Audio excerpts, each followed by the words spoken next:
Namaste and welcome to Vichar Manthan. My name is Sham and I'll be your host for this evening. Tonight's topic is, does gender affect leadership? Before we get started, for those of you who are new to Vichar Manthan, you may ask, what is Vichar Manthan? The phrase Vichar Manthan originates from Sanskrit. It literally means the churning of ideas. Vichar Manthan is a voluntary organization where we set up events like we have today to discuss topics that are pertinent to British society. We aim to explore the topics through a dharmic or a sustainable lens. We invite speakers that are experts in their fields who are passionate about churning these ideas with us.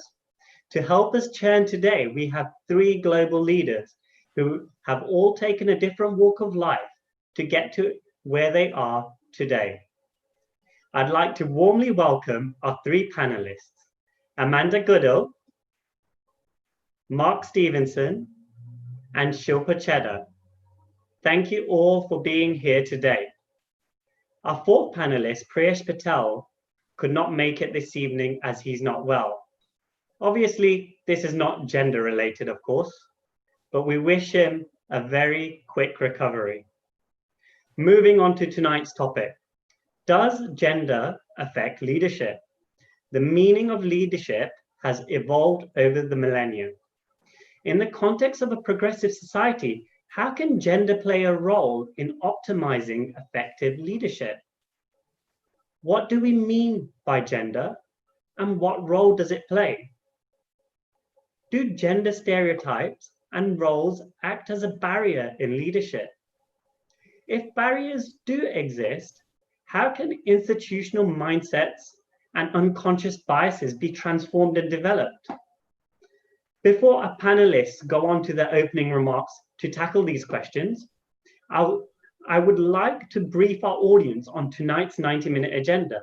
We will start off with opening remarks from the panelists, followed by a panel discussion, which I will mediate. We will then have some time for audience Q&A. So audience, please keep your questions coming in through the comment section below. We will then finish with closing remarks from all the panelists before bringing tonight's event to a close. Without further ado, let's hear our speakers' opening remarks. Each panelist will have 5 minutes. First up, we have Amanda Goodall. Amanda has worked internationally, including India and America. Through her PhD, she has completed numerical research and authored multiple journals relating to leadership.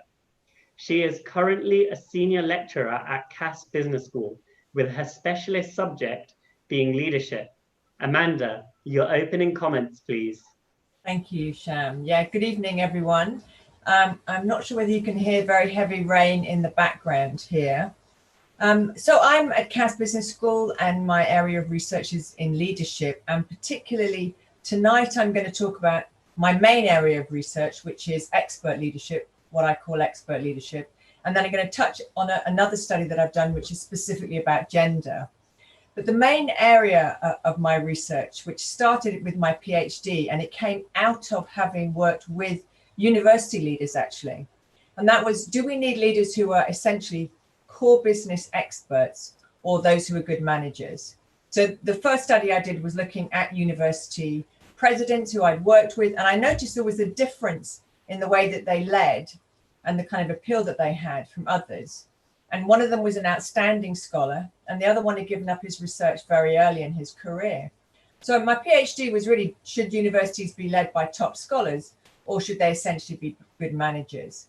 And I found in that first study, the opening study that I did, that it was those who were the best scholars who actually went on to make the best leaders. And I looked at this in longitudinal data over a number of years with 400 leaders. And I found that organizations that were led by top scholars, universities led by top scholars, went on to perform better.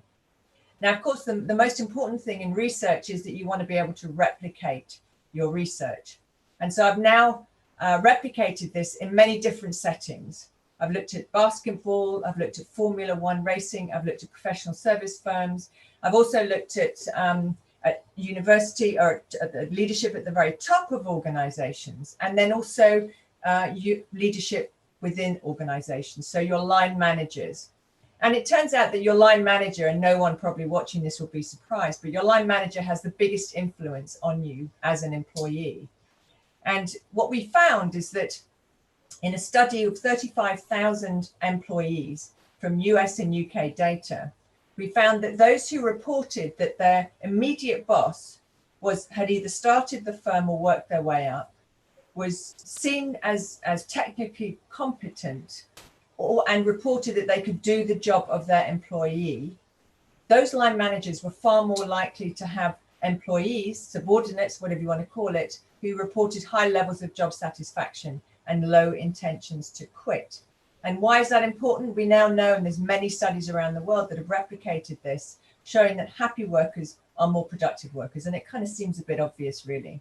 So what we found is at the top of organizations, if you are a core business expert, if your line manager is a core business expert, employees seem to report higher levels of well-being, and they are therefore more productive.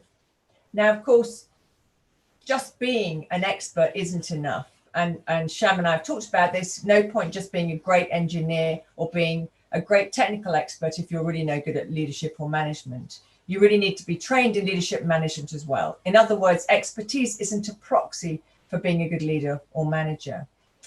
The second area, just very quickly, that I'm going to touch on is specifically about gender. And I will go back to talk about how I think in the rest of the evening, how expert leadership also I think is very good for diversity. But I'll come back to that later, maybe in the questions. A study that we ran a few years ago asked the question, basically, do women ask for pay and promotion? And this was motivated partially by previous work going back quite a long time, which basically showed that women didn't ask. And it was work done by Linda Babcock, and it became quite well known, this whole concept of women not asking for pay and promotions. And then, of course, the book Lean In followed some years later, which again was putting emphasis on women to lean in and women to ask. So what we did was something that hadn't been done, is we managed to get data from Australia. There was a new data set. We had 4,500 employees, and we managed to look at like-for-like comparisons between men and women. In other words, we could look at men and women who had the same educational background, the same qualifications, etc. And when we looked at that, we found that men and women asked for pay and promotions at exactly the same extent, to the same extent. So they were just as likely to ask as men when you were looking at like-for-like comparisons. However, women were less likely to get their pay and promotions than men were. In fact, men were more likely to get it 25% of the time, women 20% of the time. And that might not seem like a lot, but if you imagine over a whole career, that can be a very, very large amount. Now, what we found was that if you looked at just part-time workers, if you look at men and women who are part-time workers, neither men nor women in part-time work are likely to ask for pay and promotion as much as those in full-time work. And that was the same for both men and women. However, we know that more women, of course, do part-time work. But what's quite encouraging, and I think quite encouraging for the audience, I imagine, who might be watching this, is that if we just looked at the under 40s, we find that men and women are asking and getting pay and promotions to the same extent. Now, what we don't know is whether that's what we call a cohort effect, which means this is the future, this is going to be the generation that marks the change, or whether when women maybe start to go off and have babies and come back, whether the discrepancy is evident again. But we're hoping that maybe this might be a change. Maybe young people are getting and asking and getting to the same extent. I think I'm going to leave that there, and then we'll come back and talk about diversity and the expert leadership stuff a bit later on, maybe in the Q&A. Thanks, Sham. Thank you very much, Amanda. For our second panelist, we have Mark Stevenson. Mark is the CEO of a private equity pharmacy business and previously has been the CEO of 3 other private equity businesses. He has also held senior roles in 2 global businesses. Over to you, Mark, please. Thanks, Sham. Appreciate being involved tonight. So first, I just want to say I'm not someone who normally goes on panels. I just run businesses. I've got a pretty good track record of doing that.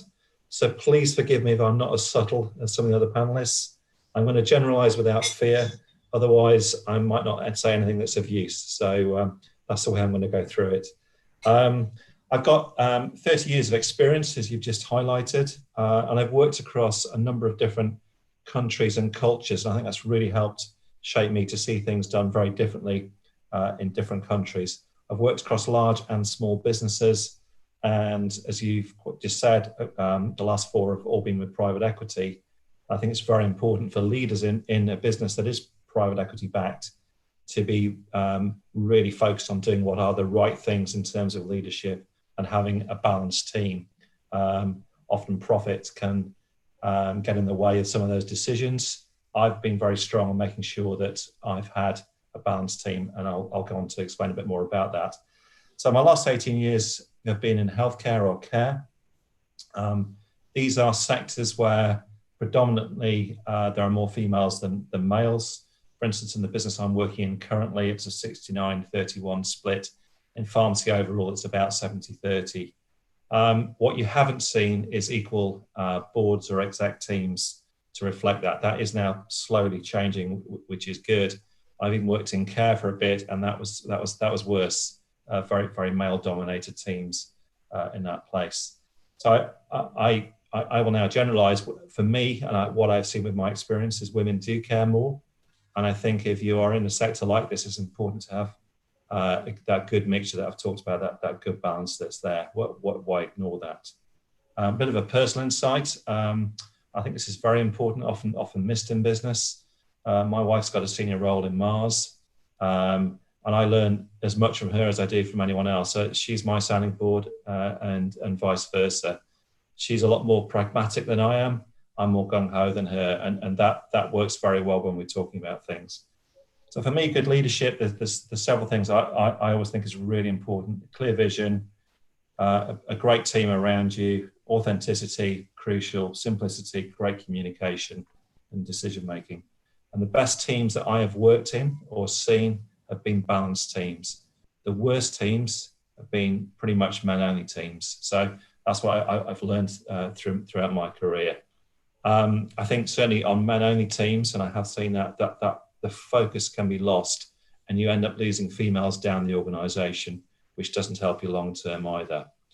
So women do have a deeper understanding, for me, of issues, more diligent, more caring.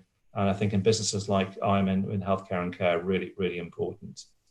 I think how you then drive that change is the hard thing. So it's fine talking about it. I know it's for a topic for another day, people talking about the BAME issues at the moment. How do you actually drive the change through? So for me, it has to be long-term. And I'll give a really good example of that. I worked for Total over 20 years ago, the largest company in France. There were hardly any women in senior positions. So what they decided to do was change the whole way the organisation was run. And everyone in a senior position in Total went and worked in a different country. And that was in their 30s. So what they did, they flicked it to women doing that in their 20s and men still doing it in their 30s. And I've checked the board now. The new board is 50% female, 50% male. On the exec team, it's 2 out of 8. That is so different for Total. So 20 years later, their visions come through. So I think that's really good. And promoting women earlier, I think is important. Maternity cover that Amanda talked about is on maternity, how you manage that, how you support that is really, really important. I think businesses have to really focus on that. I've also seen sometimes with women, I've seen them trying to act like men. I've got a really good example of that from one business I worked with who surrounded herself with what she perceived was weak men and did not have any women on her team at all. and that business has not performed well for the last few years. So for me, it's about women being themselves. And I spoke to 3 female leaders before I did this call. They all said, that was the first thing they said to me: if women are themselves, they will do really well. So I think that having all those things there is how you can actually get that balanced team coming through. And then with a balanced team, you'll have a business that has good, sustainable results. I'll leave it there. I've got other things to say, but I'll leave it there because I don't want to go over my 5 minutes. Thank you, Mark. Lastly, we have Shilpa Cheddar. Shilpa started a career in Kenya and qualified as a chartered accountant in '92.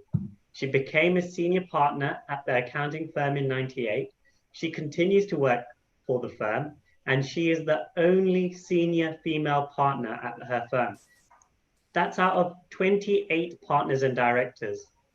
Shilpa, your opening remarks, please. Namaste and good evening to everybody. Thank you for inviting me to be on the panel this evening. I'll share a few thoughts. First of all, I'll talk about leadership. Now, leadership can be demonstrated in various forms, and each individual is a leader, potential leader in his or her own capacity. So somebody who's a team leader, somebody who's a head chef of a kitchen, somebody who's a team captain of a sports team, or a CEO or a chairman. It can take various roles and various in different times. It could be task oriented, it could be specific for a career, it could be specific for an organization as well. So leadership can take various roles. Now, it could be at your individual task level, it could be at a societal level, it could be in your organization, or it could be in your family as well. So each role can lead to a leadership, or leadership can also be at very different roles as well. Now, I'm sure we all know leadership to us is taught from a very young age, but in a very subtle way. They never tell us, I'm teaching you leadership skills. For example, your mother, your father, they teach you good leadership skills, for example, when you're in a joint family. So you learn how to share your toys with your cousins, your siblings. You should learn to share your room with somebody, or your extended family. When everybody gets together, you talk in harmony, you live in harmony, you eat in harmony. So these are very subtle leadership skills which are taught to us from a very young age with the family. So it's not always about teaching leadership skills in schools or in institutions or leadership schools. Of course, they're not, I'm not saying they're not important, but you're taught these skills from a very young age. And you build those relationships and you learn the subtle values of building relationships as well in your leadership skills as well from a young age, whether it's paternal, maternal, whether it's your cousins, whether it's your friends. So you learn to build those relationships as well, which is very vital in a leadership role as well. So what constitutes good leadership is somebody who makes others better in his or her presence and makes sure that the impact is not felt when you're not there, in your absence. So somebody who makes you better and also sets up the successes for even better success or progress in the next generation as well. So in my understanding, these are what constitutes good leadership. And I've been very fortunate to have that in both my personal life and my career as well. I had fantastic role models. It is an all males team, but it's okay, it doesn't matter. It's not about gender. It's about being the right model, role model in your leadership, whether it's in your family, whether it's at your career, whether it's in your club that you may go to after school, whatever it is. It's being that role model, which is very important. So you have to lead and inspire as well. The next question asked was obviously, how does gender traits affect leadership? Now, just to give you a little bit of background, we have all emerged and lived in a very patriarchal society. Our fathers made the decisions, nothing wrong in that. They were the head of the family, the grandfather was the head of the family, they made sure the family was looked after, they made sure that the children went to school, they provided for the family, and that's how the role was always played. But doesn't mean that they felt that the women were inferior. That didn't mean that women didn't have the leadership qualities. The women were playing their own roles at home or if they went to work. Now, in many cultures, including the Hindu culture as well, women always occupied a very respectable place. They were referred to with great and equal admiration and respect in the context of domestic affairs, whether it was social work, whether it was society, education, family matters. To the extent they even went to war. They even talked about religions. They became doctors. They were good. They built their own good careers as well. So they were great leaders in their own right, but we never called them leaders. But they were equally good leaders. And why didn't we call them leaders? Because they were fulfilling a role that they had to play in society as and when time dictated, or as and when circumstances dictated. So when you play that role, they automatically became leaders. Now we all know that men and women have traditionally very complementary roles traditionally in our lives. Each gender trait will affect not the leadership, it will affect the skills and the leadership skills. Leadership is leadership, but the gender traits will affect the quality and the type of leadership one may bring in to your family, to your team, or to your organization, or to your career, or to your board level as well. There are key elements and traits that highlight a leader in any leadership. Sometimes we cannot state this is a male leadership trait or this is a female trait in leadership as well. There is a female in every male and there is a male in every female, as we know. It is said that a woman is considered as the foundation of good qualities in a man. So the question is, how does gender affect leadership? Now, if you take a family, for a family to be complete, you have a mother and a father. Generally, they say you need both parents, mother and a father, to develop or bring up and nurture the child. So similarly, in an organization or in any leadership capacity, to have that balance, you need both male and female traits as well. If you take the bird, when it flies, if it's only flying on one wing, it cannot make it. If one is stronger than the other, then it will have some imbalance as well. But if both wings are strong and both are consistent, then you'll find that it can fly for thousands of miles and it will not have a problem. Similarly, in leadership, the traits will affect the leadership by skills and qualities in a very balanced and harmonious way as well. Now, we all know there's hundreds of studies to say women are have more empathy, they have more nurturing, they're more collaborative, they're more organized and have good multitasking skills. Thank you, Shilpa. Yeah. Shilpa, I'm going to keep tight to the 5 minutes. You've just gone over. Okay, I'll finish in 1 minute. In half a second, I'll finish it. 30 seconds, yeah. So when women have these qualities, men have similar qualities, but they can be assertive and bold as well. Now, this traits brings a balanced and harmonious leadership skills in any organizations, brings an elevated purpose in leadership in any organization, whether it's social, corporate, or any. Thank you. Thank you, Shilpa. And thank you all very much for your comments. Some really insightful thoughts to start our discussion. I'd like to take this conversation a bit deeper. Shilpa, you came up and talked a lot about having a balanced leadership in a firm. Mark, I'd just like to ask you, what are your thoughts on this? Well, sorry, just that again, so having an unbalanced. Having a balance. A balance, I think it's absolutely crucial, but it just takes a while to get there. I think, one thing, you cannot force this to happen, but a balanced team, especially in the areas I've worked in healthcare and care, it's just so important to have that balance there. I think the way Shilpa described it, almost like the mother and the father, I hadn't thought about that before. I think in a way, that's what I think leaders like myself have been looking to achieve. It's a very simplistic way of describing it, to have that balance in place. That's very interesting. And Shilpa, you come from an accounting firm, which you're one partner of 28, so 27 other males. What do you feel you bring to the table, or what do your counterparts feel you bring to the table? Well, I think the way I look at it is that we are all leaders at a board. But as I described earlier, the values in terms of a female leadership that we bring in is perhaps more empathy, perhaps I listen more, perhaps I build that relationship in a very different way to the way the man would do. But not to say that they also don't play their role as well. So for me, what I bring to the table is what I'm there for. As a leader, as a female, I work with the team and build that relationship so that we can all work together. And that empathy, that listening skill, that coordination, and looking at things sometimes in a different way.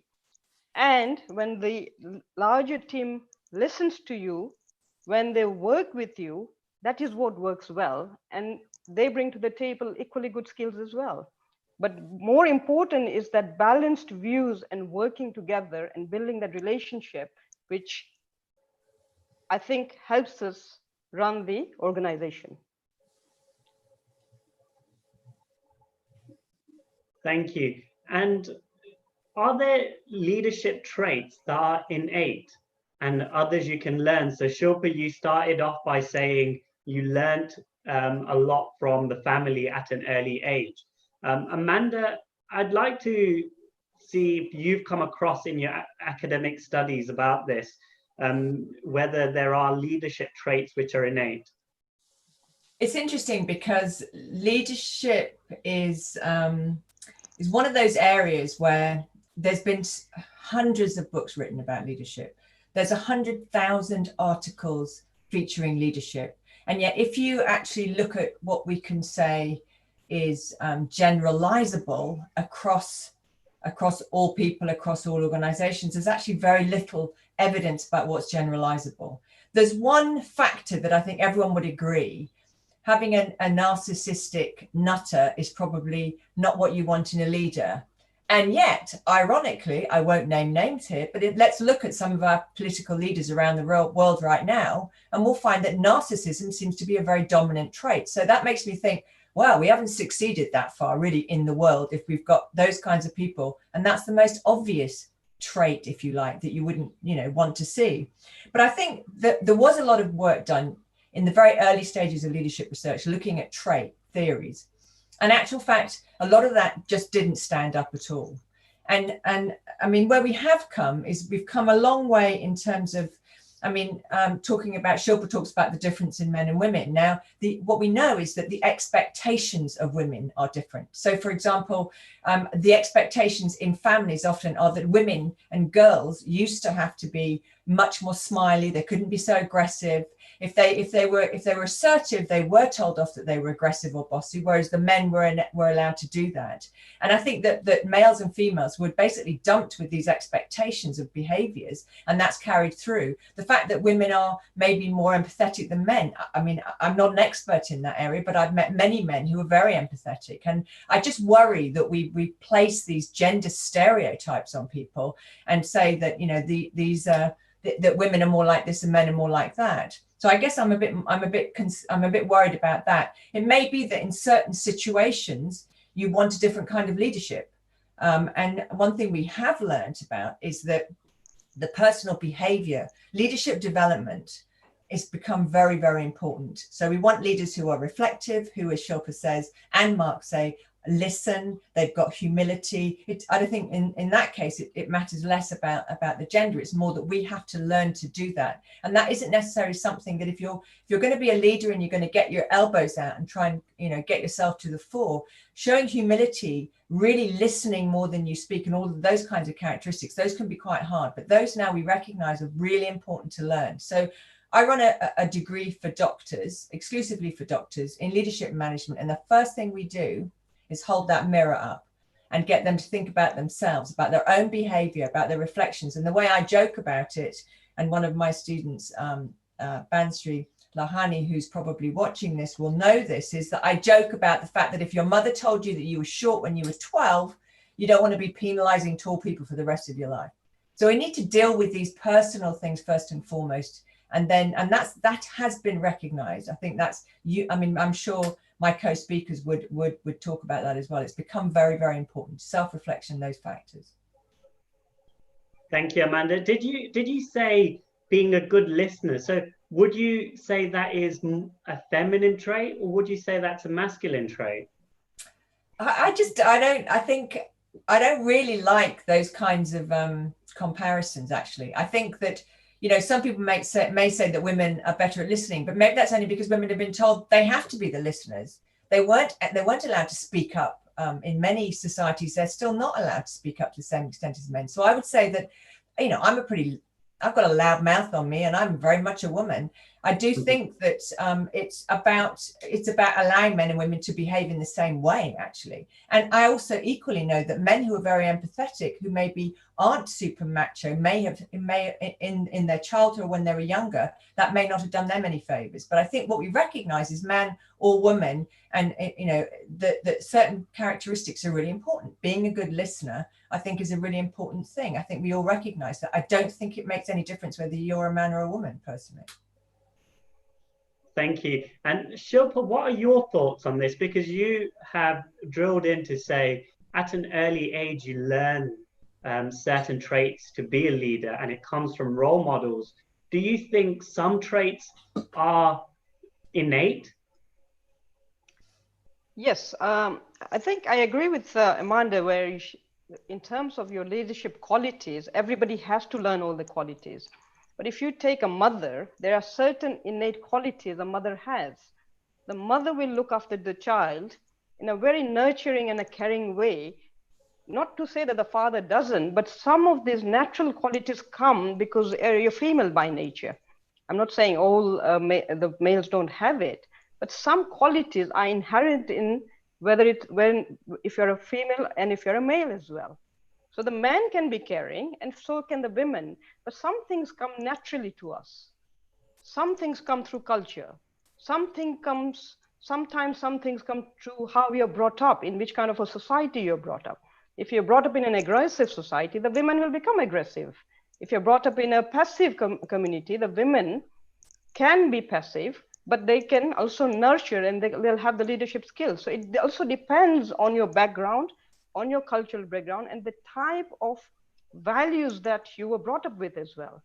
So skills and these qualities have to be with everybody. There's no doubt. Everybody has to have those leadership skills and qualities, but some things will come naturally to you because of your, like I said, cultural background, because the way you were brought up, because of your joint families, plus the role models that you have. For example, my father was he was a social person. So by observing him, by learning from him, by the people he brought home, you will learn certain things naturally. So that comes naturally, whether you're male or female, it doesn't matter. But some things come naturally as a female, and some things for men come naturally as well. Very interesting, Shilpa. And I'd like to get the audience's view on this. If you could just comment on that. It does seem like there is some consensus that some traits are innate. Amanda, is that something what you were saying, or is that something slightly different? I guess I'm obviously there's going to be differences between men and women, and I concede that. But I think when it comes to leadership, I guess I'd be nervous about getting into a world where we say we want a woman because a woman is more likely to behave like this. I think we want qualities in our leaders. And what we do know is that diversity in terms of leadership is extremely important. And that because of the different views that are brought to the table and the different perspectives. And that is very, very important. I think that is almost more important than the personality differences. Because just to give you an example, imagine there is a particular culture in one organization, and certain personalities might fit into that better than others. And that may not make any difference whether it's men or women. But then and other places, a person of that particular personality might not work. And that may also be different in the different kinds of places that people work. So I think when it comes to traits, the evidence for traits, if you look at the literature, trait theories went out the window a long time ago. That doesn't mean, as I said, that we can't all agree that you don't really want a narcissistic nutter to be running your organization. I think we can all agree with that. Wow, that is interesting. So we're saying that there are some job roles where one person with certain traits would do well, but then in another role they may not do so well. And if that is the case, then for British society to be progressive, and we are saying that males do have certain traits and females do have certain traits, then should we be navigating those people to certain job roles? Does that make sense? Shilpa, can I just bring you back in? Yes, I think till a certain extent, it would help if you navigate certain individuals with certain traits in the role that they may, or the jobs that may be better suited to them. But that doesn't mean that if I have inherent traits or qualities that I can't do a certain job. Everybody can be a global leader. Anybody can be a CEO. And as you go along, you learn and develop those traits as well as you progress in your career path as well. Some people are better suited being a nurse or in the pharmaceutical industry or a doctor. I know I couldn't be a doctor, but I enjoyed what I was doing in my firm as an accountant. So that's why I continued with that career. And I loved every minute of it. But so everybody has certain inherent qualities or traits where they're better suited to doing certain jobs. So I agree with that, yes. Thank you, Shilpa. I'm just going to move the conversation slightly on, and I'm going to go to Mark. And coming from a business background, what do you feel about where we were talking about balance, having a balanced male and female proportion? What happens if you've got a male-dominated organization and you force a proportion representation? Well, I don't think you can force things immediately, and that's where I think a lot of businesses go very wrong. I think the first thing is to recognize there's an issue, that the balance isn't right.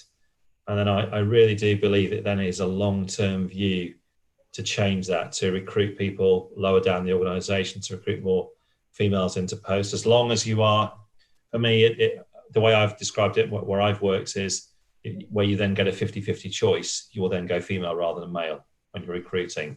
So I think you have to be a little bit braver to get that balance right. But if you force it too quickly, and I've seen that, and I've seen it go incredibly wrong. I've seen a lady promoted onto a board. She wasn't ready for it. I felt awful for her. I felt it was awful for everyone. And so I think you've got to be very careful not forcing numbers. It should be about getting a balanced team of the best people. And that for me, females are no different from males. And the comments just said, you can female CEO, male CEO, to take your time. It might take you 5 years to get there. It might take you 10 years. But I think if you go about it like that, you'll get there in the right way. So Parliament works on 4-year basis. Do business have the scope to work long-term or think long-term, Mark? Right. Well, so that's a really good question. So I've worked in the oil industry where everything's a 5 or a 10-year view. So you can, the example I gave of Total earlier, that absolutely works. In private equity, where we're on maybe a 3, 4, maximum 5-year cycle, it's a lot harder. So you've got to get your team quicker. So it potentially in private equity, I've never thought this is a good question. I think that it is more about recruiting and getting a mixed team quickly to be able to do that and get that right balance. So yes, that's slightly forcing it, but I think in the timeframes that are there, sometimes you have to do that. Thank you, Mark. I'm just going to change it around, and I'm going to go through each one of you, and if you can all give me one trait which you have learned from your gender counterpart. So one trait, one sentence, make it quick. I'll go to Shilpa first. Good relationships. Amanda? Well, you know me, I keep saying to you, I'm not really into traits, actually, but I think having role models and expertise, making sure that people have the best expertise in the core business. And once they're really good experts and they're being developed as leaders, they will make the best leaders. And that I feel very strongly about. That's in the evidence. And Mark? For me, I wrote, when you asked the question, I wrote pragmatism down. So again, I've seen very pragmatic men, very pragmatic work, but these are all we're talking about margins here. So yeah, marginally pragmatism. Okay, thank you. And Amanda, just to go a bit deeper, what sort of, in general, so what sort of values should you have about leadership to be a good leader? We're sort of talking, I mean, yeah, I keep pulling things back a little bit to the expertise. And the reason I do this is because we've developed into a world now, and business schools have really helped with this, where we've separated core business knowledge and expertise from leadership and management.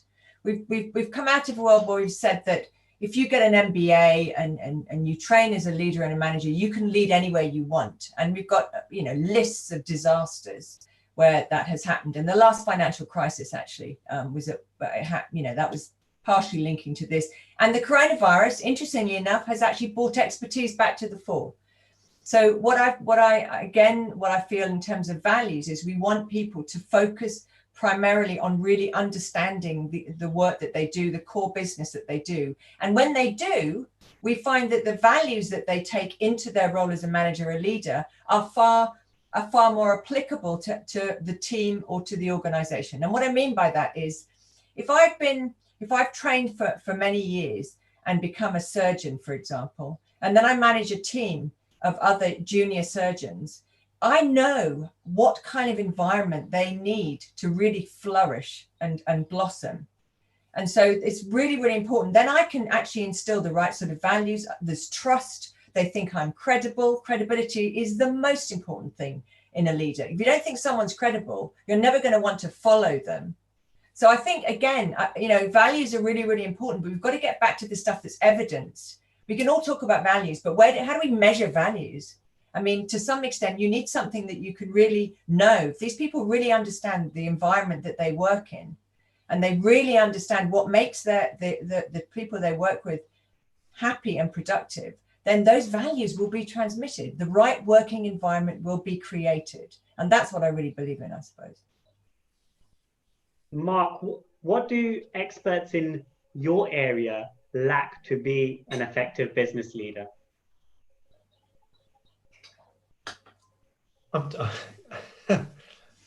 Well, yes. So, okay, I'm in pharmacy now. So you could say, I think Shilpa commented on this, that you've often, with pharmacists in particular, who are incredibly bright, very, very knowledgeable, brilliant people, they often don't have the leadership because it's not taught at university. They don't have the leadership skills.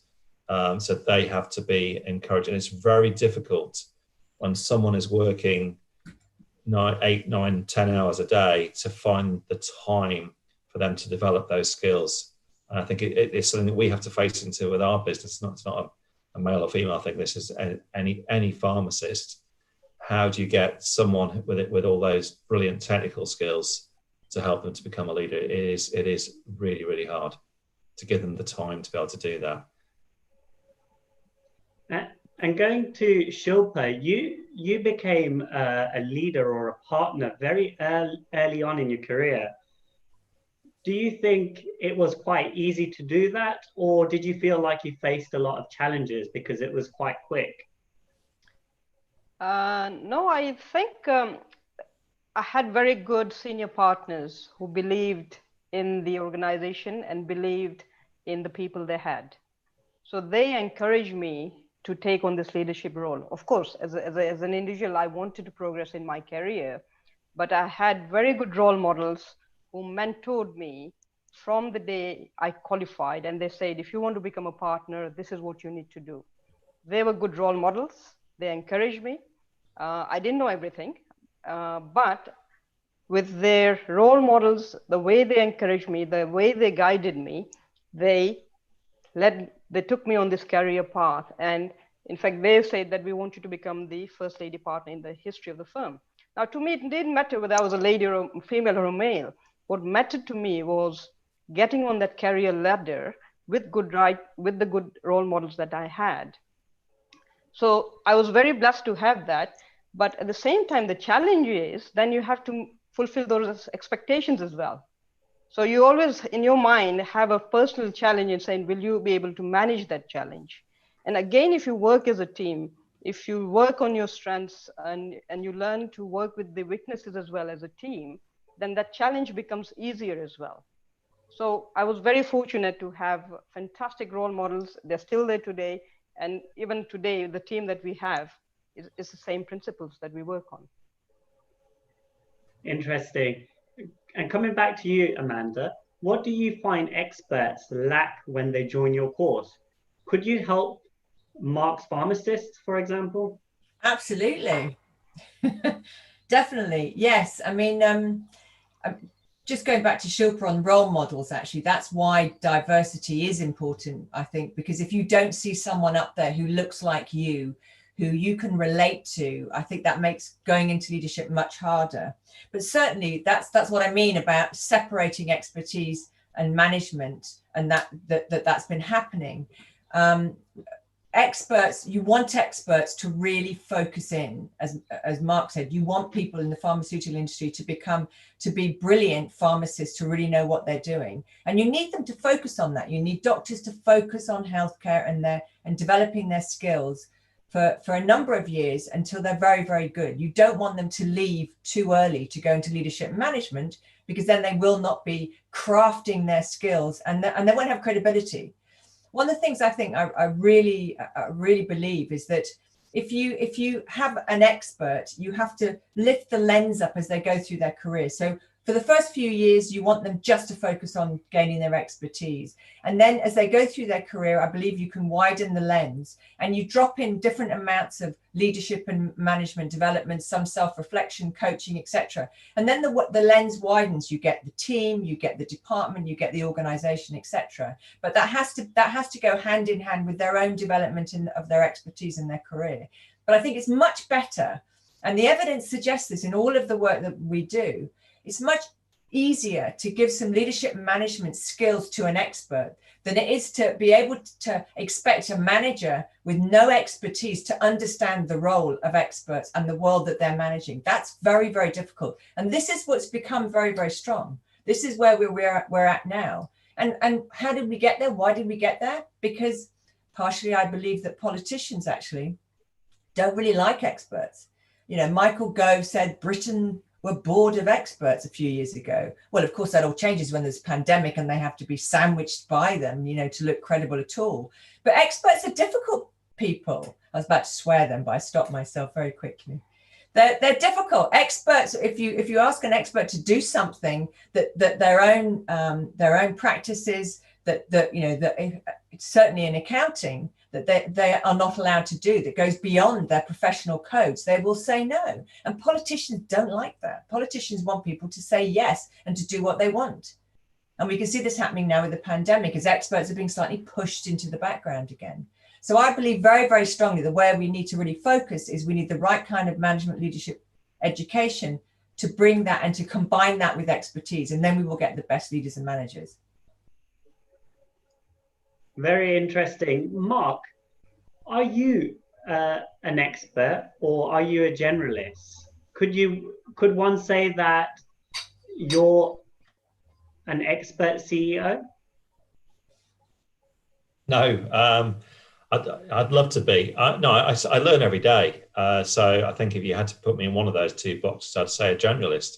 I'd like to think I'm a pretty good generalist in what I do, but I continually carry on learning. I think you have to have that attitude if you're going to be a great leader.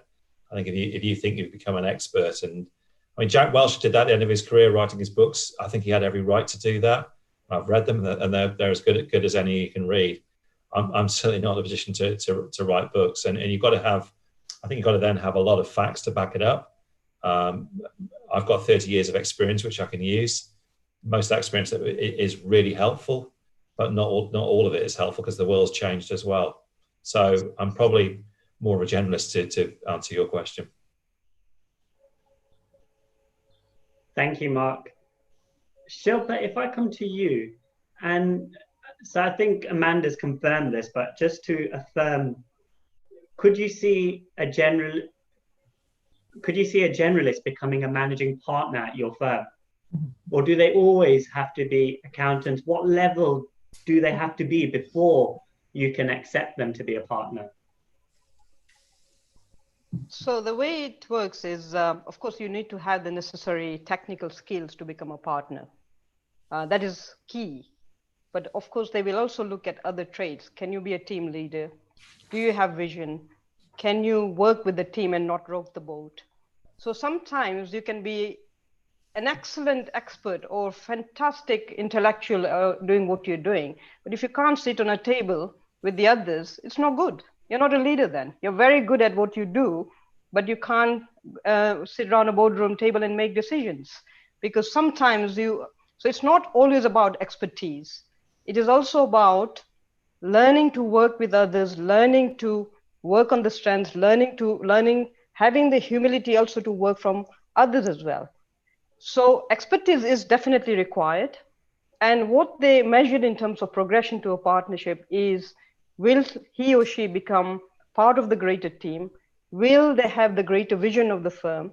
Will they sacrifice their own integrity or their professional ethics just to be where they are? All these qualities are very important. Will they put the organization first, or will they put themselves first? So yes, we always say we can buy in the technical expertise, but you'll only become a leader on the partnership table if you're going to be able to work with the rest of the team. And if you're going to build relationships and maintain those relationships, because everything else you can buy. But if you can't sit around a table, if you can't work with the team, if you can't have a decent conversation, of course you'll have arguments, of course you'll have discussions, you'll have fights, but you leave your ego, you leave your fight in the boardroom. When you walk out of the door, you should be able to have a cup of tea or a drink together. And that is important in any leadership organization, in my opinion. And this is the values that we work with. And to me, again, when you talk about leadership, you also have to learn from your juniors. We learn from our staff every day. It's not that because you're sitting on the leadership table, you know it all and you only learn from your peers. No.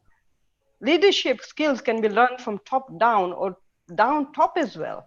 We have so many staff who teach us skills all the time as well, because they also have a different way of thinking. They're also learning new skills. So I learned something 20 years back, but today they're learning a much more better skills, applying, of course, the same accounting principles, but they do things in a much more efficient and better way. So we have to learn from them to take the organization forward. Just because they don't sit on the leadership table doesn't mean they're not leaders. So it could be top down or from down to top as well. It's interesting. Amanda, just going to you. Mark earlier in his opening remarks spoke about total.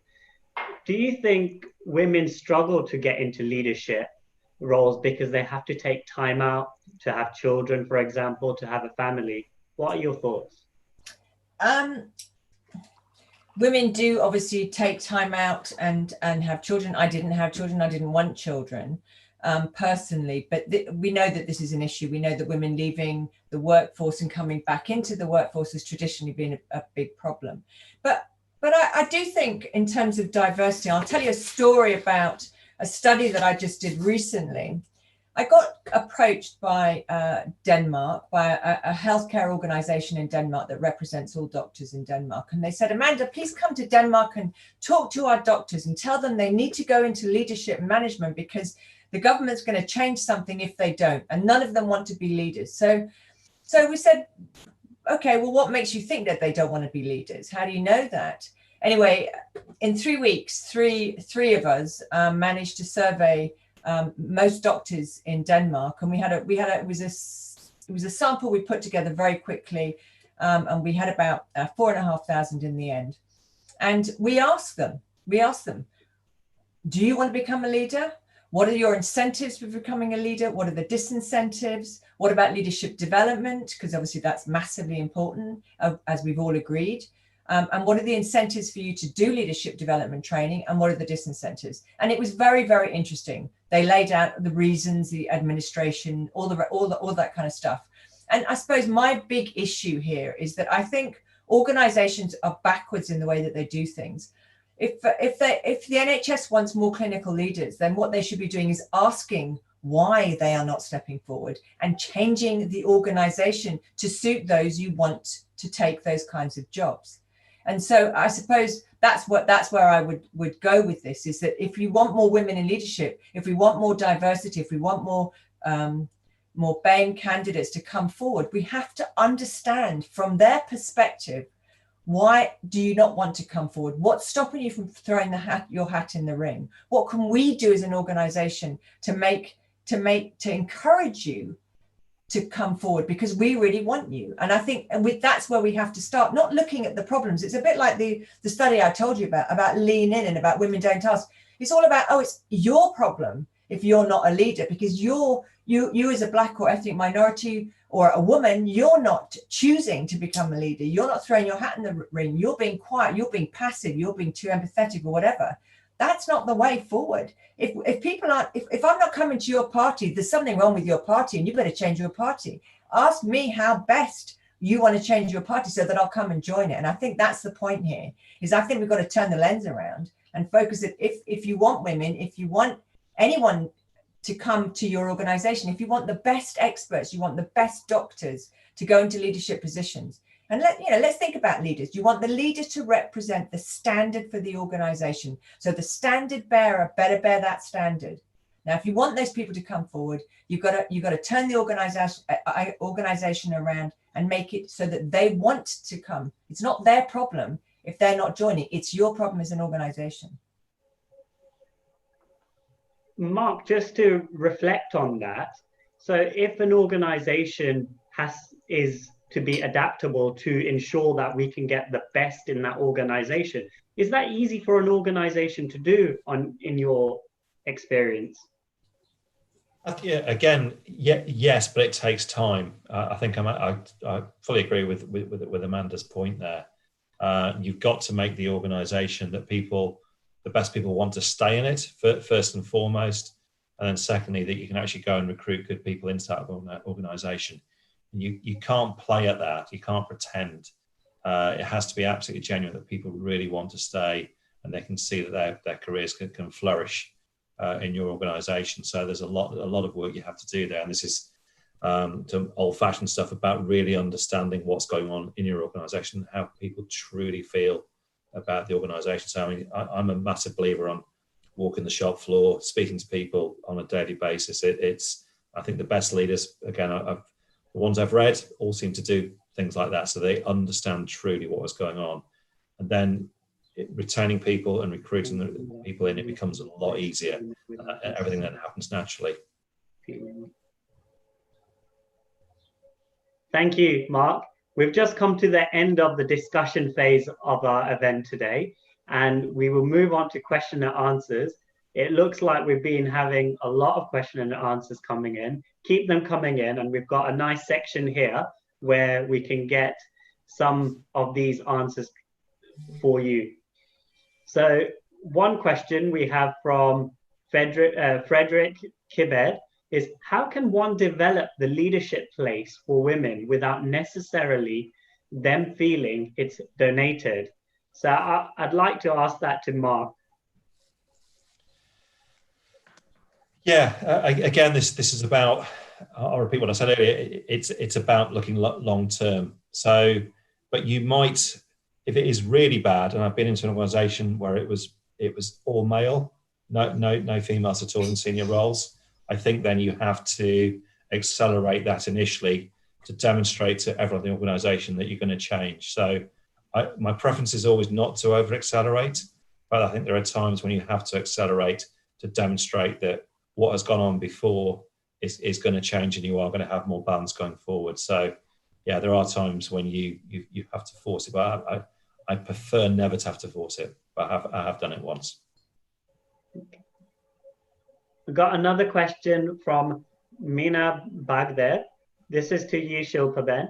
Why do you think that there are no other women up there with you? I think it's a question of, one, there is, as Amanda earlier said, that a lot of women, when they climb up the career, their leadership when they climb up the career in the partnership, then a lot of them go and become mothers. So that is the biggest stumbling block we are finding, that they go and become mothers, and for them to come back, it's becoming difficult to continue with that leadership career path as well. So that is the biggest problem that we find that we have. That's one issue. Second issue is it's also making a choice. How many women also want to be there? So it's not always about that the organization doesn't believe in that. How many women also want to be in that? Because it takes responsibility. Now I'm not married. I don't have children, so it's much easier for me to play that role.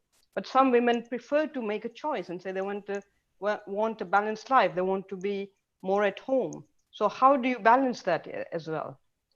But at the same time, I must say that the firm is now looking at it in a very different way. And we are saying that in the next 5 or 7 years, we want to really create this separate, not a leadership role, but we want to create an environment where we can actually bring women more on the leadership path as well and become partners as well. Thank you. So next question is to Amanda. What are your thoughts on emotional intelligence leadership? Yeah, very important, actually. In fact, we teach emotional intelligence. Can you say that? Not really, but emotional intelligence plays a big part in our degree for doctors. I think emotional intelligence is it's interesting. It's sort of, I remember this conversation. There's a quite a well-known leadership researcher, and John Antonakis, and he's gone out of his way often to sort of quantify it and to show that emotional intelligence isn't really there when you look closely at the data. And I always remember James Stoller, who's a surgeon at Cleveland Clinic, and he's head of their leadership academy. And I remember him saying to our doctors once, it's kind of obvious, really, really, do you really need to argue about whether we need people who are emotionally intelligent to be leaders? So I think, and that kind of swung it for me. I mean, I'm a data person. I think it's really important to find things in evidence, but I do think emotional intelligence is kind of a no-brainer. We do need to have people who are emotionally intelligent. So I would say it's very, very important, and we include it as a big part in our education. So yeah, I mean, I'm a fan of it. Can you learn it? I think it's a bit more esoteric than certain things, but it's really training. It's about a way of thinking that it advances your own emotional intelligence, and I think that's what we try and do, and we bring in experts to help with that process. So I'm a big fan. How can you assess it, and how can you teach it? Well, I do the course that I run with the doctors. Natasha Moore is the person I present this particular course with, and she is a leadership development expert, and she's trained in a lot of the understanding and a lot of the development that we do around emotional intelligence. She's really a kind of expert in that. So it's really about creating situations, creating scenarios. It's really about understanding other people's situation. That's really what emotional intelligence is, I think. And I am not an expert in emotional intelligence, but for me, it's about being able to put yourself in the other person's situation. It's the one-to-one thing of what I was just ranting about, what organizations have to do. It's about how can we really understand the position from somebody else's perspective. I think for me, that's what emotional intelligence is. Interesting. Mark, when you recruit, how do you assess if someone has emotional intelligence? I think you can do the old-fashioned personality test, and some of that will come out on there. But it's having structured questions and giving people examples of what they can do. And I was just thinking about what Amanda was saying there about, and I look a lot at EQ and IQ and getting that balance absolutely right. And I think the problem in business is you've got competitors, so you've often got to make a very quick decision. So you might not have all the facts to hand, so you've got to go quickly and make that decision. The best people for me have that EQ, that they can work out the consequence of that quick decision. Because it's very easy to make a quick decision on gut, but what are the consequences? And the best leaders I've seen, the best teams, are able to think through those consequences. That's where it makes a real difference. And that's often the balance part that comes through as well. Thank you, Mark. We have another question here, and it's from Michelle, and this one's to you, Amanda. How can a young female clinician become a good leader, especially when they may not fit the role in terms of gender and ethnicity in a structurally difficult organization? Well, first and foremost, I'd say sign up for our degree. Yeah, difficult, very difficult. I mean, I do think you need to, I do think doing leadership development is very important. I mean, I don't know what stage, Michelle, you're at in your clinical career, but I would say first and foremost, and we give this advice to our doctors, you really do want to sort of get to a certain stage of confidence and expertise so that you feel that you really are a good clinician and you're confident in that role.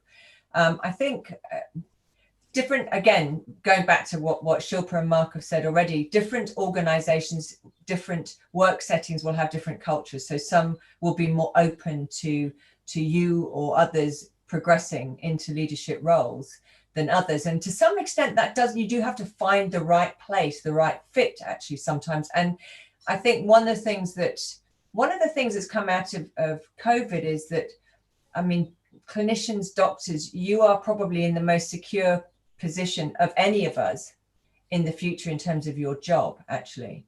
So, and the reason I raise that is because I think sometimes if we're not in the right place that is giving us the right opportunities, we can stay in that place and sort of feel a bit negative, and we can feel, and that can not do our confidence any good whatsoever. And I think sometimes you've just got to make a change, find the place that's going to let you do what you want to do. So I think that's very, very important. I don't know what stage of career that you're at, but and doing a course, doing leadership development course, I think is really, really important. Gaining the skills that everyone that Mark and Shilpa and others have talked about tonight is really, really important. But I mean, without knowing exactly your situation, I couldn't help but, you know, look me up, just Google me. All my research, by the way, is on my website, and get in touch. And if I can help, I will. Shilpa, where does meritocracy fit in? In what context? So how do you feel that it is in your business?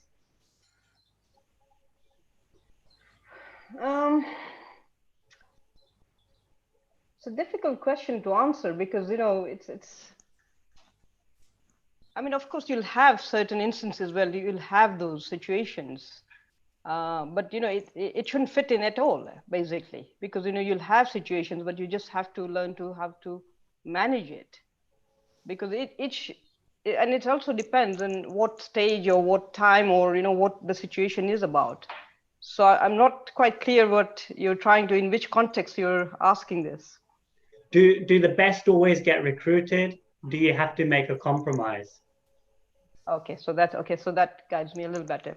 Sometimes yes, because like I said earlier, that when you have certain skill sets, which aligns with the bigger the vision and the mission of the organization, then if he or she doesn't have all the skill sets, we can always teach them. You can always learn as you go along.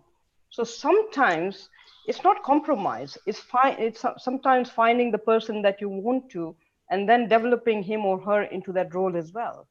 Some come, you know, I didn't know everything when I became a partner. So, and they knew that, but they worked on my strengths. They knew this is what I can deliver. And that is what then you build over the years. And that's what you learn over the years. And even today, it's not that we know everything, whether it's in the profession or whether it's your leadership skills as well. So making that, I wouldn't call it a compromise, but it's also enabling somebody to develop their career, because you know he or she will be the right person to take the organization forward. And over the course of the years, he or she will learn those skill sets, We do development leadership courses, we do leadership training, we do technical training as well. So as you go along, you learn those skills. And everybody's not perfect. You know, if we are all perfect, it doesn't work like that. You have to work as a team. You work on some strengths. Everybody's got different skill sets, different strengths, different weaknesses, and you work together. Thank you, Shilpa. Mark, coming to you, why are there more women in healthcare rather than men? But do you find that the CEOs are mostly men? I think the CEOs is switching. I haven't got the stats on it. I would guess, unfortunately, there's still probably more men than there are females, but I think it's the type of role. So if you look in terms of pharmacists, there are more female pharmacists than male. I have no clear answer of why that is. In terms of then in the pharmacies themselves, the checking technicians, the shop assistants, all that is predominantly female, probably over 90% female. Again, there's no rhyme or reason for that. I think a lot of it is because we can offer more flexible hours, so that will suit females probably more. But it's the way it is often in retail that you have more females in roles doing that. So hence why I think it is important that leadership teams reflect who is on there. Sorry, reflect the organisation. We've got a question which is for Amanda and Shilpa. It's from Vinay Jamaputra. Many female leaders find it difficult to be taken seriously. Theresa made it on the front page for wearing high heels. Michelle Obama is asked more about fashion than politics. How do we tackle this? So I'll go to Shilpa first, and then we'll get a view from Amanda. I mean, for me personally, it's not an issue. You know, it's not the right question to ask, because I think Michelle Obama has a lot more other skills to provide the world and educate the world or give that guidance as well. But it's the nature, because I think the perception in society is that if you wear good makeup, if you wear high heels, if you dress up nicely, then that what how your profile is externally makes you a better leader.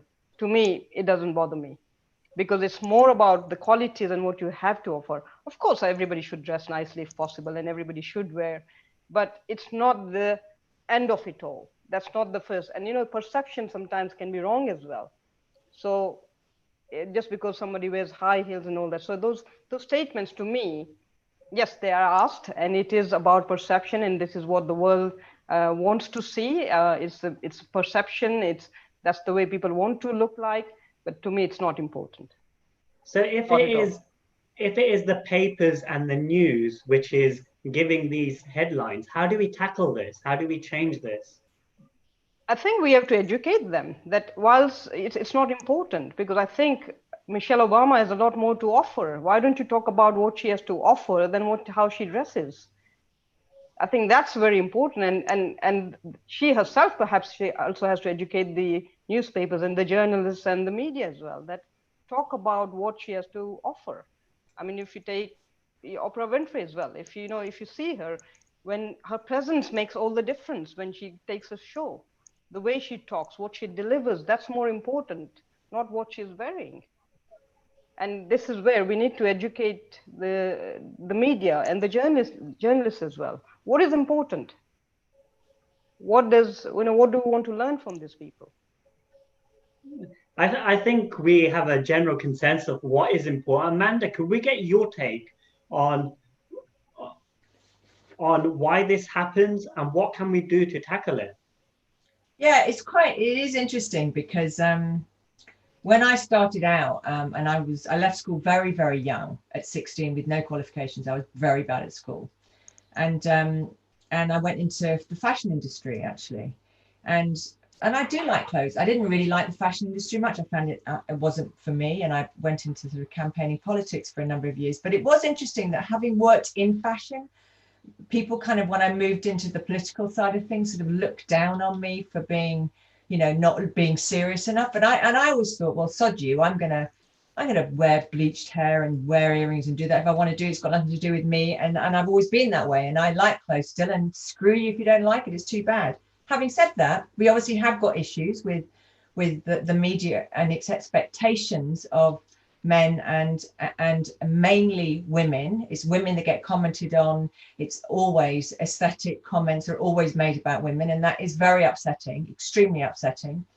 One counterexample in some ways is Angela Merkel. I think the most revered leader at the moment is Angela Merkel because of what she's done. And she's a PhD in chemistry, as I said before, and I think that's got a lot to do with her success, but she doesn't play that game.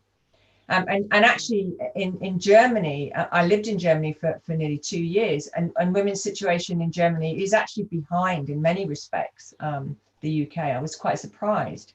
But she does come from East Germany, and women had more chances there. But she defies that. Now, men I think are increasingly getting having these sort of mirrors shone on them as well. But I think we really have to come to terms with the fact that if I want to wear the best, brightest red lipstick in the damn world, I'm going to do it, and I'm still going to talk to you about data and things that are really important. I don't want to be put in a box.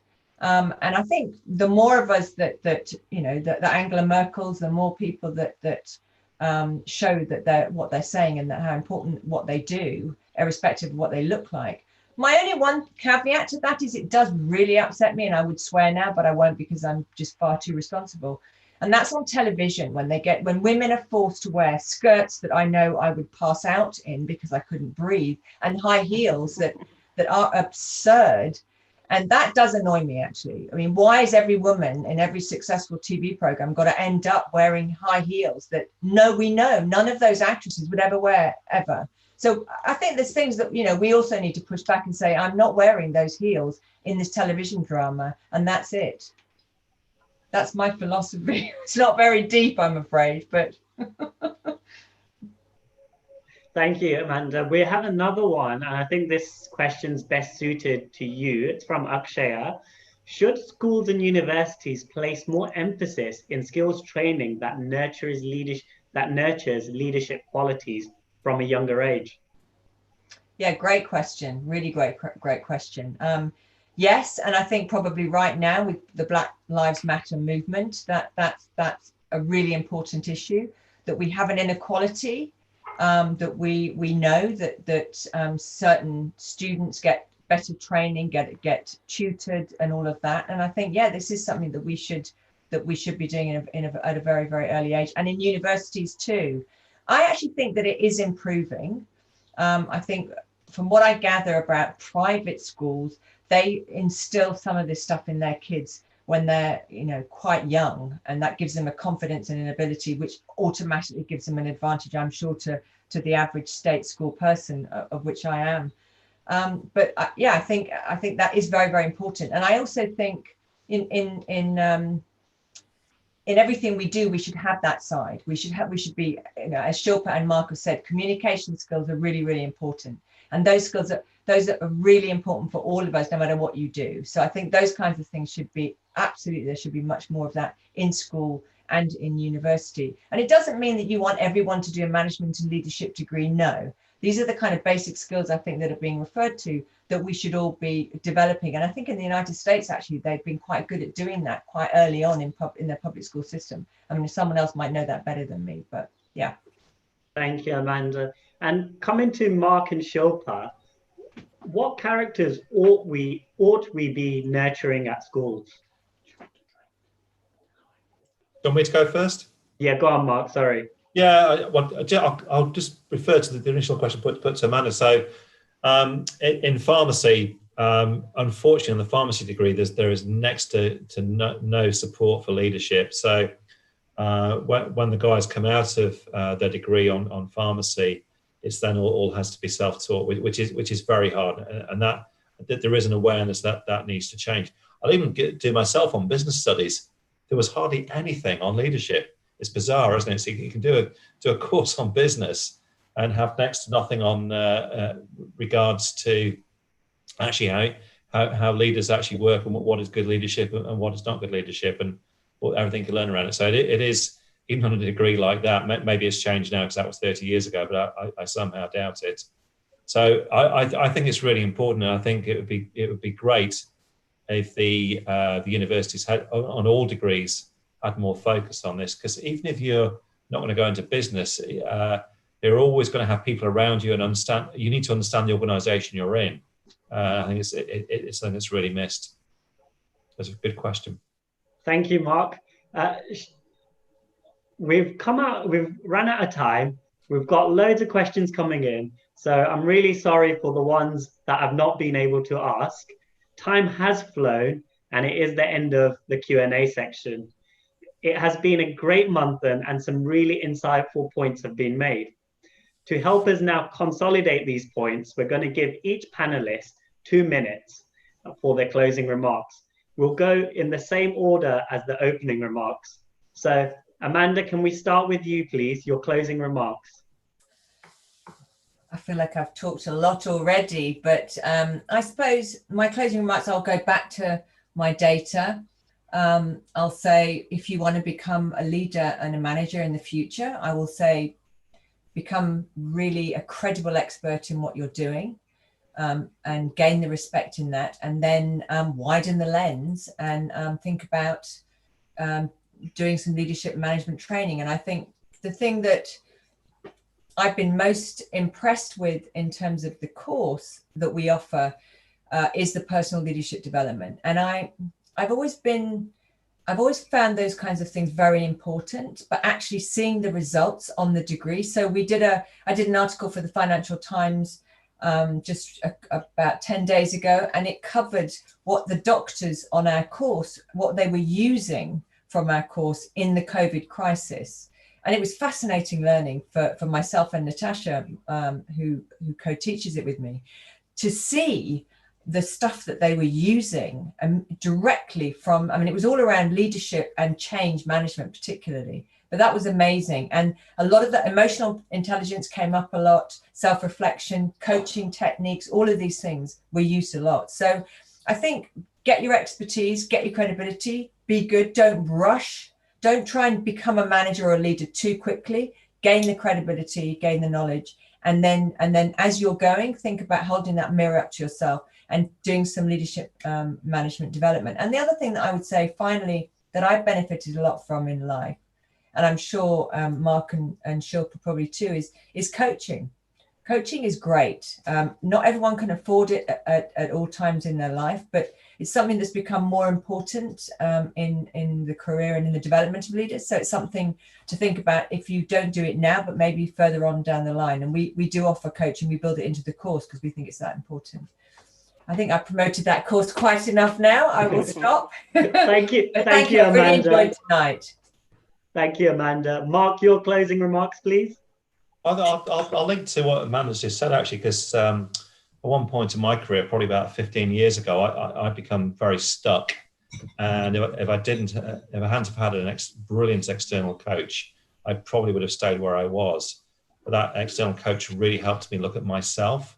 And rather than blaming other people, which I was doing, for things not happening, he really did turn the light back on myself and made me think about what I wanted to do. Hence why I'm in a very different role now and really enjoying what I do. So back to the initial point about gender, I think I'm a huge believer, as you've seen, of having this balanced leadership team that balanced right throughout an organisation as well. Don't force it. Let it happen. I think it's really important. And hopefully you picked up from me. I think for all good leaders, this being authentic, being what you are, is the most important thing. And the people I've learned from, I had a brilliant mentor. He just kept saying to me, "Be what you are, Mark, but just be more humble." And he kept saying that to me so many times, and I've hopefully got there. I'm still not quite as humble as I need to be, but if you can do that, then I think you'll go a long way in your career. Thank you, Mark. And finally, Shilpa, your closing remarks, please. Thank you. So just a couple of points. One is based on gender. I think, first of all, we must celebrate the clarity in credentials and commitment to excellence on leadership, not just purely based on gender, but generally we must celebrate that. But as women, I think it's important that we bring more female leadership onto the boards, because we know that a mixed team will have better results, better performance as well, and bring about a very different impact on the leadership team, whether it's at a corporate level or an organization or wherever it is. And we must reflect on the diverse society we live in, and it should be inclusive and not exclusive. Just 2 points that I want to conclude with is, I have one more thing that I want to take it further. It's not just good leadership. I want to take it to one further notch up and say, what is excellent leadership, not good leadership? And that, in addition to what we talked about, what a good leader is taking it one step further and saying one who develops and lives with a higher social consciousness and universal values, and applies them in life, in their personal life and an organization and at a society level. It's not just about me. It's not about my career or my firm or my profitability or my family. It's not just about me. We should be able to extend that to a larger consciousness and with the larger society at large. And that, to me, that definition must come as excellent leadership. And as far as women is concerned, I think some of you may know that in the Hindu tradition, a way of life, women are highly revered, and we have 3 qualities that we should be able to demonstrate and live with. One is abundance. We can give a lot. It's called Lakshmi, goddess of wealth. Second one is knowledge, goddess Saraswati, who gives knowledge. Third one is goddess Durga, strength. And these 3 traits together, if we can be nurtured, if we can live them and shared in our individual lives, in our family life, at our corporate level as well, bringing these qualities, I think, will bring a fantastic, harmonious and balanced leadership. And we wouldn't be talking about this imbalance of gender leadership at all. Thank you. Namaste. Thank you very much, panelists. I've really enjoyed your thoughts and ideas, which I'm sure the audience and leaders watching today will take inspiration from. So thank you all for watching tonight's Vichar Manthan, and thank you for your questions and interactions through our YouTube platform today. I hope that it has given you a unique opportunity to listen to the ideas today. Remember, Vichar Manthan is not about providing a solution, but it's about exploring ideas. I encourage you all to take at least one thought-provoking idea with you, from your laptops to your lounges, and carry on the Manthan in your lives and discuss how you want British society to be shaped in the future. I'd like to thank our expert witnesses, Amanda Goodall, Mark Stevenson, and Shilpa Cheddar for joining with us today. And finally, thank you to our audience for taking the time out and logging in with us this evening. Your attendance, especially our well-wishers, allows us to continue our work and put on events like this. If you'd like to become a well-wisher for Vichar Manthan, then please visit our website. It is www.vicharmanthan.org, and that's Vichar Manthan with a double A. Feel free to scroll through our past events. You can also join our Facebook page and mailing list, so you are kept up to date with future events. Speaking of future events, we are holding a global virtual conference on sustainable narratives on the first weekend of July. The conference will cover the 5 crucial cornerstones which influence society: wealth, religion, culture, governance, and civics. I'm sure whatever your interests are, there will be something there for you. That's it for this evening. Good night, and see you all in 3 weeks' time.